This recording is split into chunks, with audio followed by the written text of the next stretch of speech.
Deconverted Man here. This is what I call the argument of knowledge, and this was made from help by my friend Pottersuppositionalist, so thanks, Potter. So, the syllogism comes after this little bit here, so if you were to analyze the argument, it would be the syllogism by itself, and this bit that I'm about to speak through is nothing but to get you into the mindset to really understand that syllogism a little bit better.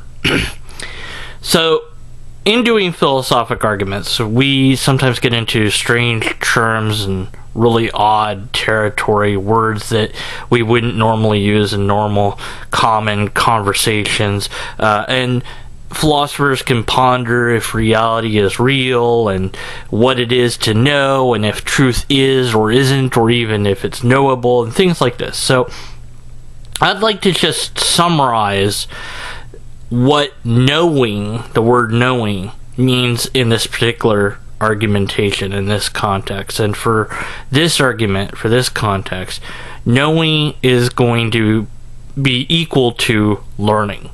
So, for example, I have learned, or I know, that I am a human, not because I was born with this knowledge, but because I learned it. So if I had never learned that word, I would know that what my name is, but I wouldn't know the term for human, because I'd never learned it. If I'd never heard it, I would have never known it, and thus I could not know it.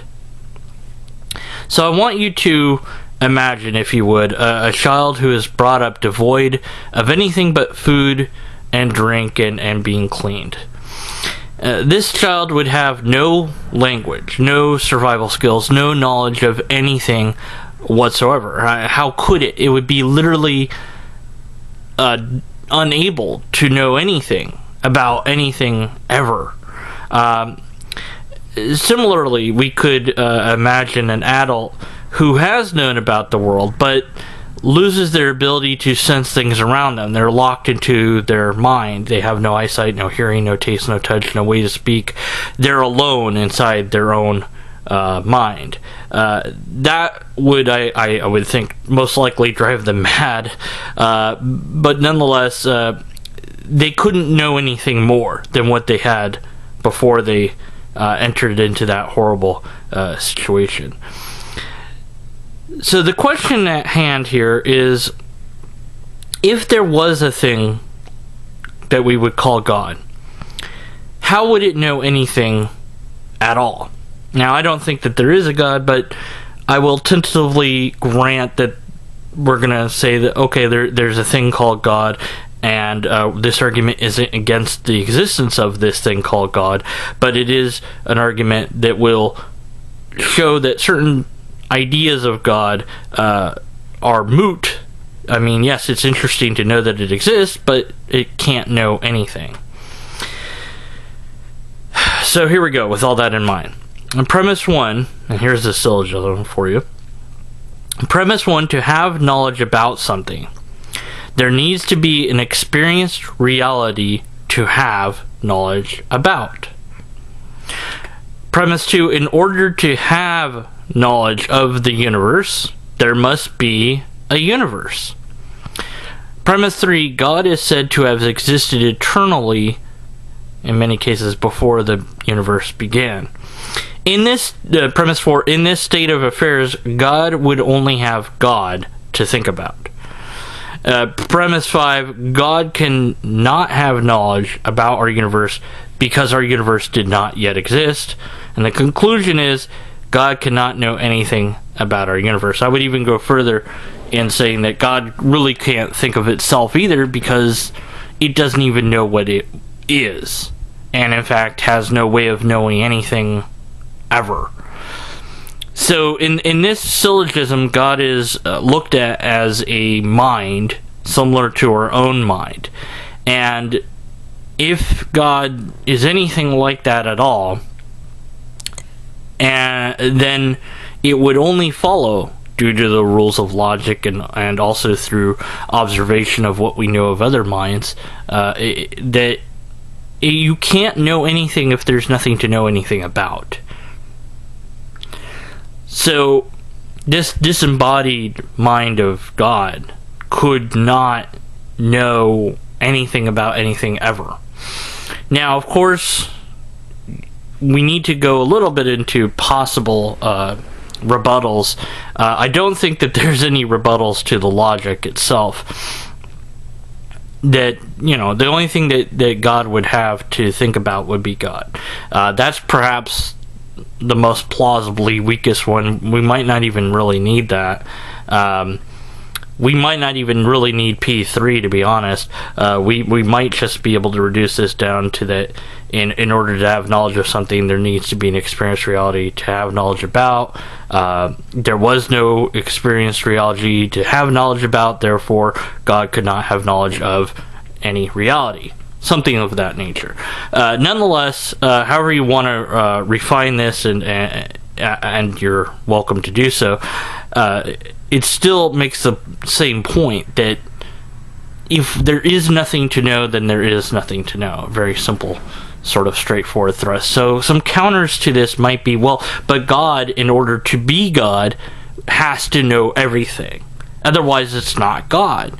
So it's kind of an argument from tautology that the word God itself means these certain things. And so when you're talking about God, if you're not including this list of certain things, then you're not talking about God. You're talking about something else.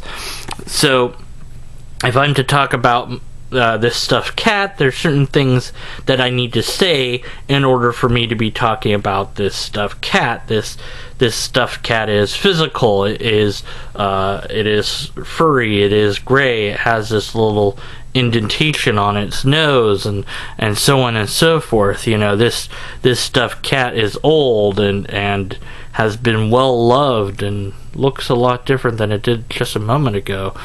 But nonetheless, if I start adding attributes or taking away attributes, I'm not talking about it. So the possible counter to this argument would be, well, you're not really talking about God, because God knows everything, and if God doesn't know everything or even some things, then it's not God anymore. But I would submit that is not a justification of God. That is a brutal, brunt force of attempting to define something into existence. The tautology of the word God is based upon the epistemology of that word.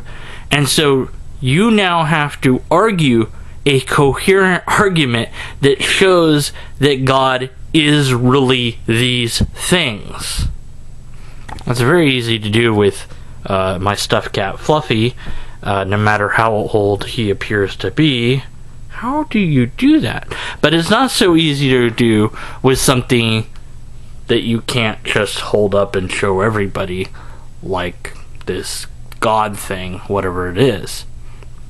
So the rebuttal for the tautology rebuttal would be, okay, great, now give me the logically coherent argument that shows the epistemology of God that leads to those tautologies. And I know I'm using some big words, but I think that, and I hope that most of you understand these words. And if not, I'll provide a couple links in the description so that you can go check them out and learn more. Because it is my job to educate you. So I know I had to slip that in. I'm sorry. Okay. What else? Another potential rebuttal besides just the tautology itself is that, well, it would be something along the lines of that it only applies to our mind, or you're thinking small. God is bigger than us. God is greater than us, and things of this. And I would just say that's special pleading and special knowledge. How do you know that God is these things? How do you know that God is more than us? How you can't, again, and this goes back to the tautology. I mean, you assert that God is these things, but you have to show that God is these things. So they're really in a difficult position in trying to argue that God must be X, Y, and Z without demonstrating that how you know God is X, Y, and Z is something that makes coherent sense. I don't know that this argument is a knockdown argument or anything of this nature. I don't think that there is such a thing as a knockdown argument, by the way. But nonetheless, the last possible rebuttal would be, well, this doesn't argue against God's existence. To it, I would say, you're absolutely right. It just makes God absolutely and utterly pointless. Yeah, sure, God exists, but it doesn't know anything. So if it doesn't know anything, then how could it do anything about anything? So it is reduced to a mindless entity. And maybe you could even say, well, but it still started the universe somehow. Great, so a mindless entity started the universe. We basically agree. I would think that if anything started the universe, it doesn't have to have a mind. It could be a mindless thing, or if there's such a thing that needed to start the universe at all, or what have you. But if they're so desperate that they retort that, well, you haven't disproven God, you've won the argument. Because the argument isn't meant to disprove God. It's just meant to show that God can't know anything about anything, other than perhaps itself. And again, that's a premise that might not even need to really be in there. But nonetheless, that is the argument of knowledge. I'll have the syllogism as I stated it in the description box below. And if you want to refine it and sharpen some of its words, you're free to do so.